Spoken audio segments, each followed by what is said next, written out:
being in this beautiful valley of the Stour, I think, and where Constable grew up as a young boy, and he was always interested in painting from a very early age.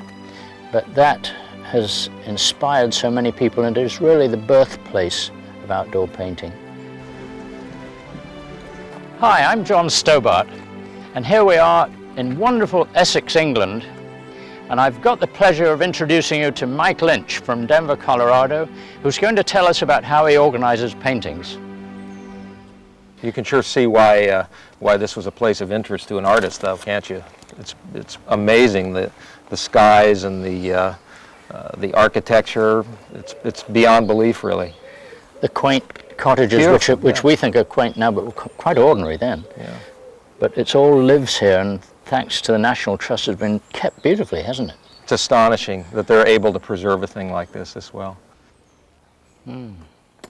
I found that laying these things in early on with softer brushes tends to cover the surface a little bit quicker, and I'm able to keep my darks nice and rich and saturated without the bristles of the brush scrubbing back onto the surface of the canvas. I think it's very interesting for our audience to hear how you paint is different from all the other people that we've had on the show.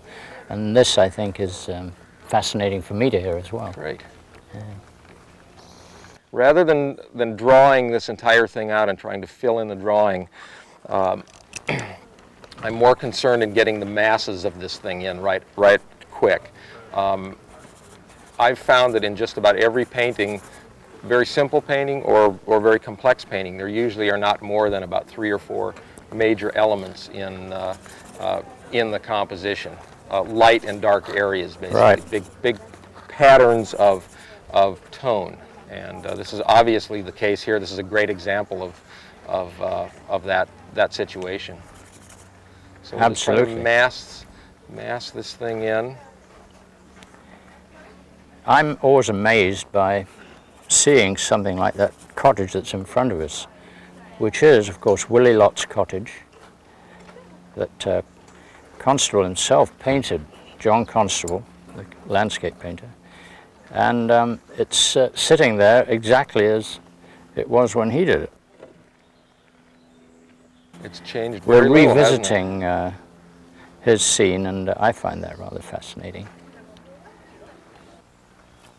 And it's interesting about those shadows too. I mean, if you squint your eyes down at these things, you know, you're able to average the color and the lightness and darkness. It's like stopping down the shutter, you know, and it takes out all of the little extraneous detail, and you just see the large shapes, and you can also determine what is the lightest and darkest passage in the picture that way.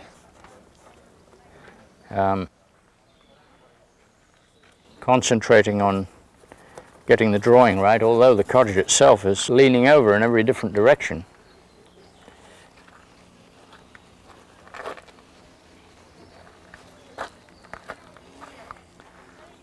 What a peaceful place this is. Couldn't be better. Now we've got an overcast sky, and so we're not going to have sun on this subject. It's backlit.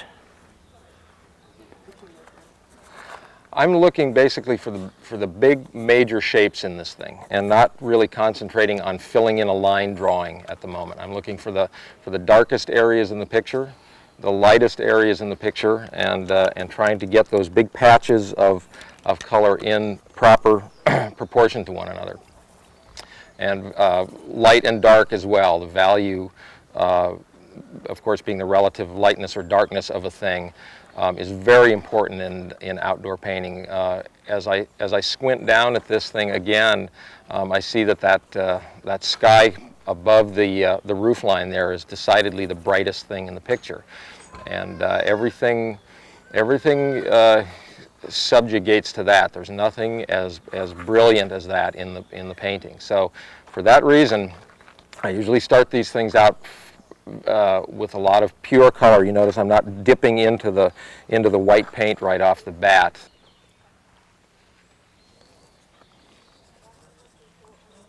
I'm trying to keep the color down and saturated so I can work up to that, knowing that nothing in the picture is going to be any lighter than this right here. I can control the look of the thing quite a lot better than getting a lot of white light paint in the thing, because once you've done that, it's very difficult to go back and darken an area that has a certain amount of white paint in it. And I'd rather keep the effect of this thing, this more or less silhouette of the foliage in the building against the sky, as the very key part of the sense of the day here, I think. Well, I've already decided to make the cottage a little bigger in the composition, because I didn't like to have it so minuscule as it would have appeared before. So I'm sacrificing certain things and gaining certain things, and this is what you have to do. You have to, even if after you've begun you suddenly realize something, you can make a change before it's too late. That's why you don't want to dwell on any small detail at this stage of the game. You want to get the overall look of the thing established as soon as possible. Within the first 15 minutes or half hour of the painting, I think the thing should look fairly close to what it's going to look like in the finished state, minus, exactly, of course, all of the extraneous detail. A great color in the roof on this thing, isn't it? Look at the mottled sort of moss and that green right next to the red. It's really changed, though. It's changed completely since I started. I'm still keying this thing down pretty dark.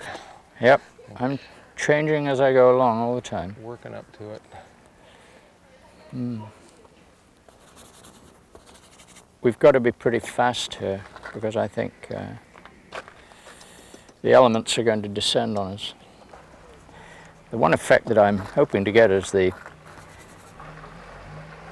silhouette of the foreground, of these foreground reeds against the water, but of course that determines that the house has to be so high and so forth. Yeah, it's and all those things you have to constantly worry about and try and make easy. This canvas is awfully slippery. I use a little softer brush until I get it all established. I think all the interesting bits will be done right at the end. Putting it in the frame, is that what you mean, John? I think one has to wait until that sky gets tacky, don't you think, before you attempt to put all those broken leaves on there. What do you think, Mike? Oh, to paint into that? I generally try to keep everything as wet as possible, and paint wet into wet, even with heavier paint.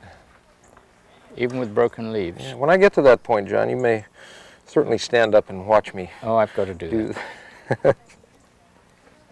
I'd hate for you to miss it. That'd be good to see. There's not a lot of recession in this scene, is there? You know, there's not a lot of aerial perspective in it because of the backlighting and whatnot. Right, and we're close to the subject. Except for and that everything. little bit in the distance. Yeah. I think an outdoor painting is a sketch. It's rather than a. It's an impression. It's not an illustration. It's not a rendering. It's just a rough sketch, and it's in that rough sketch, to get it on quickly, that is the magic happens. I'm happy with the composition, and it's sealed in now, and now I want to do at least something to put these windows in the house and take that to a little further degree. And I want this sky paint to get tacky so that I can paint into it with the foliage and whatnot without getting a lot of mud on the palette. I love these little tiny windows with the cottage, aren't they beautiful?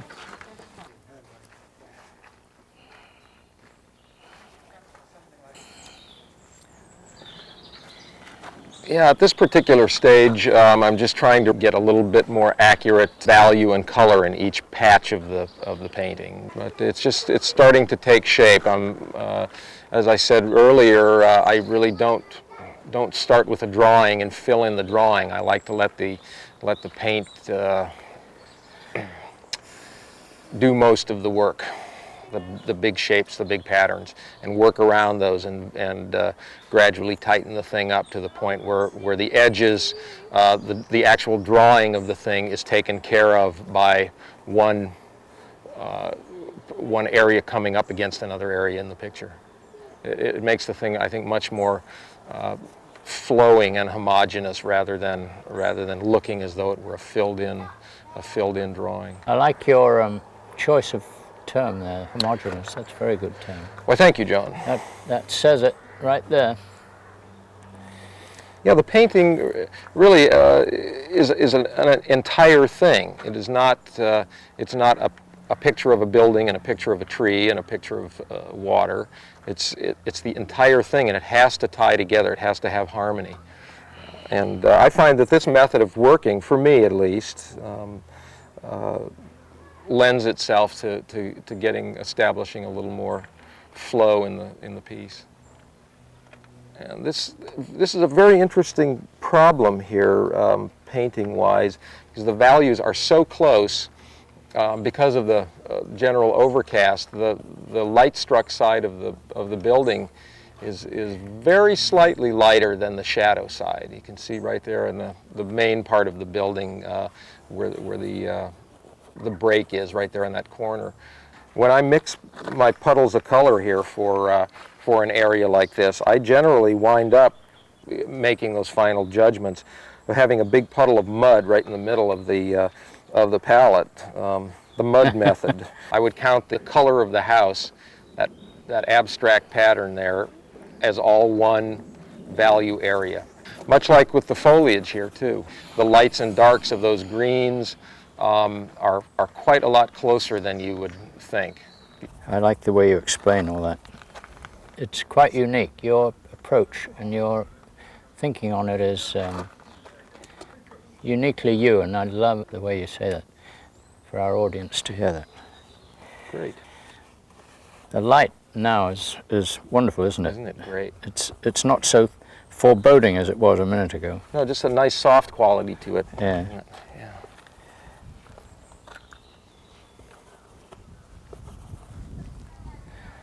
Do you see the chimney at the top of that, on the right hand, and see that chimney? Yeah, yeah. See how the left-hand side of that is light and the right-hand side is Yeah. dark? And yet on the house, on the left-hand side of the house, that's right. it's reversed. Yeah. That's a bit weird, isn't it? I'm not sure how to account for that, except I think, it's I've just painted it, but I can't believe it. I'm seeing that. Yeah, well, you know what it is?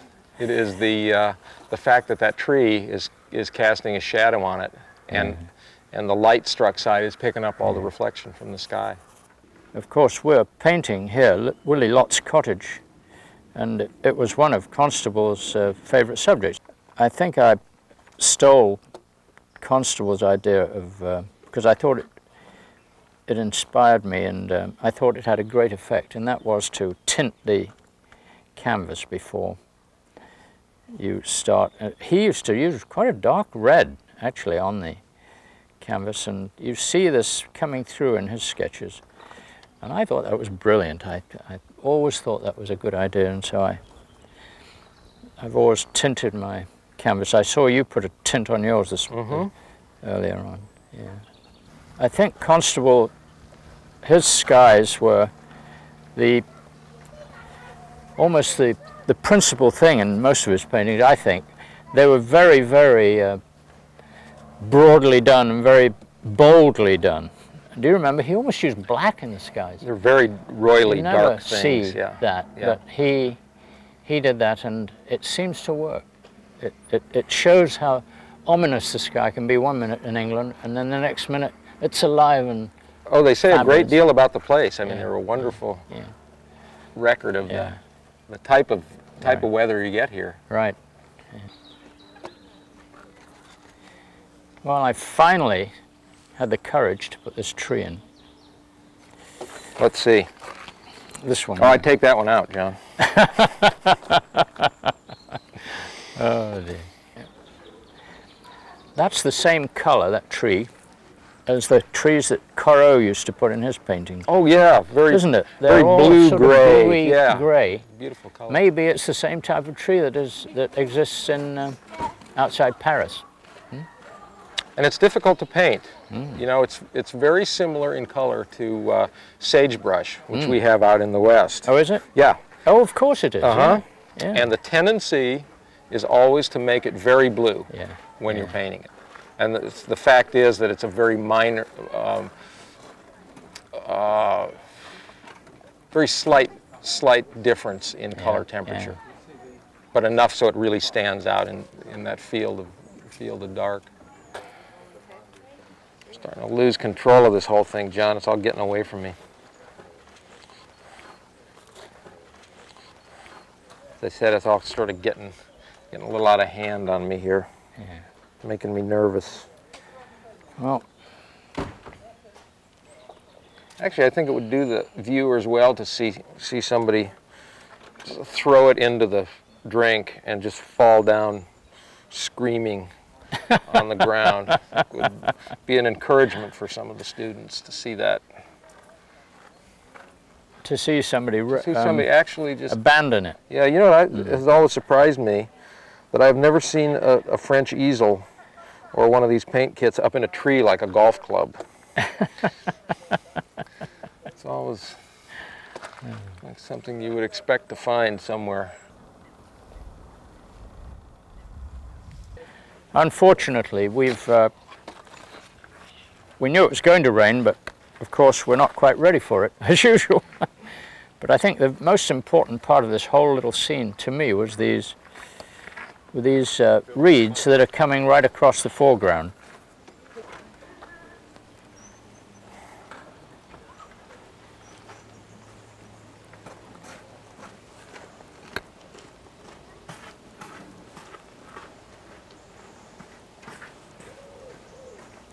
Now a few light ones just coming over here.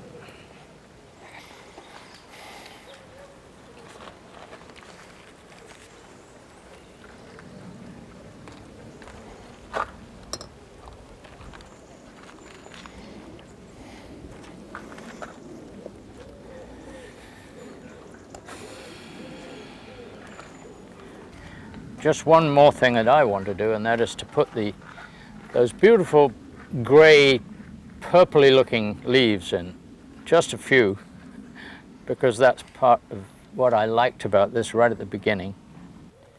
Here we are, these little lovely greeny blue leaves. Where they come from, I don't know. What the type of tree is, I haven't the foggiest idea. But it is gorgeous, that little, and it kind of rounds off the scene a little bit.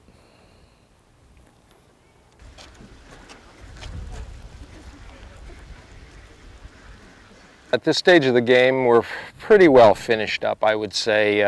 Now it's just a matter of a few small refinements. I don't really want to get into tickling every area of the painting. There are a few areas in the foreground here with the reflected light on top of these reeds here and cattail leaves that will just give the thing a little more sense of mass and interest in this area here. So that's going to be about it. Possibly one or two little dark areas or little highlights that will enhance the thing, but otherwise it's fairly well established. I think the point of the painting today, or the main thing I was trying to get at, was the sense of this area being, although there is light and color in here, it is primarily silhouetted up against the sky, and so I think that we're probably about wrapped up. A few little touches here and there, and that should take care of it. put a few of these little nice, cool, reflected highlights on top of these reeds here. Not too many. Don't want it to become distracting. Just enough to give a sense that there's something going on here in this foreground.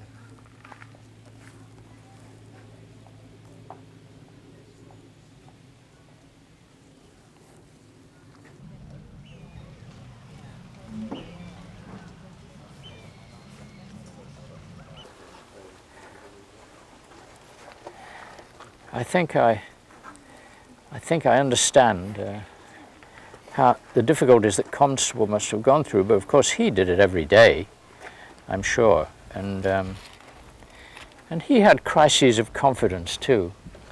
He wasn't always happy with his work. Oh, I think that comes with the territory. Yeah, he wasn't always happy at all. Yeah. The building is now getting very close in value to the sky, whereas before it was quite a bit darker, wasn't it? Mm-hmm. That little tiny chimney pot up there looks as if it wouldn't draw that well. Are you going to put that in? Fire. Well, I put the chimney pot in. Yeah, well, I better put it in. It's the only it's the only little black spot that really jumps. That made the whole painting. Thank you, John.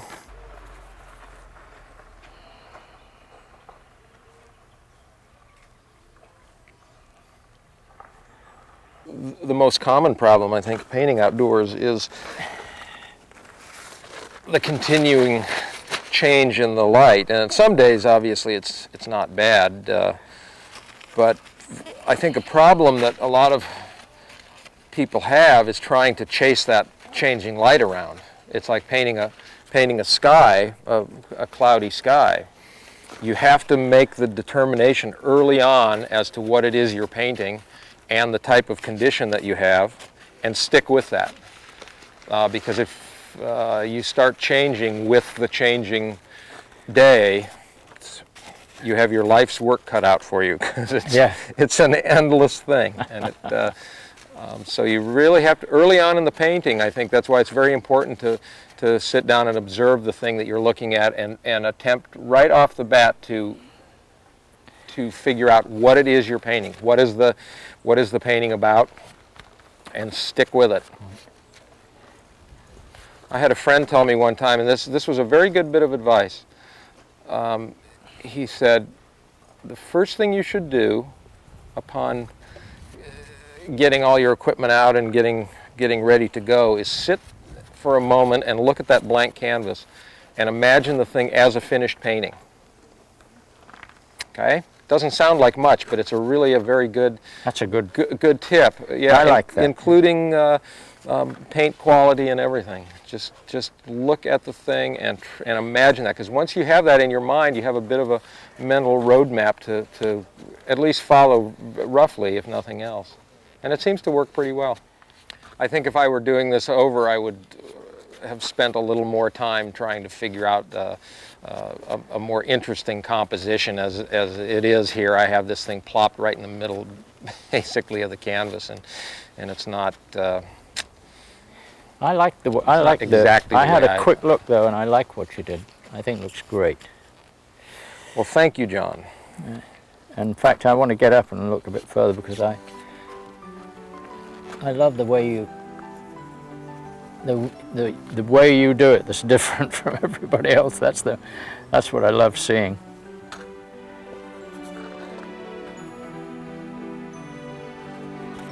Well, Mike, that's it. That is it. I'm out of turpentine, so we're done.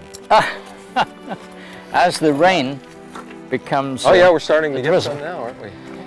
Oh, great. Done it. Congratulations. Well, thank you, John. You as well. I think that's well terrific. done. I think what we need to do is look for a pub. Sign me up. It's got to be a I'm pub ready. near here. I think we can find one. Fabulous. Great.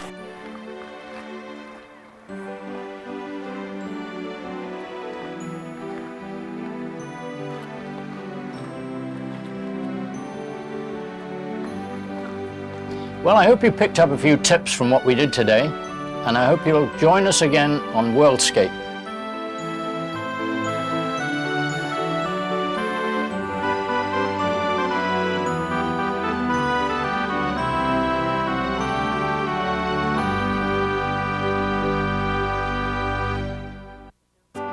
Let John Stobart show you the basics of painting in simplifying outdoor painting. This instructional video, never before seen on television, is available for $29.45, including shipping and handling. To order with a credit card, call 1-800-839-1991 or send your check to CPTV Stobart, P.O. Box 82, Hopkinton, Massachusetts, 01748.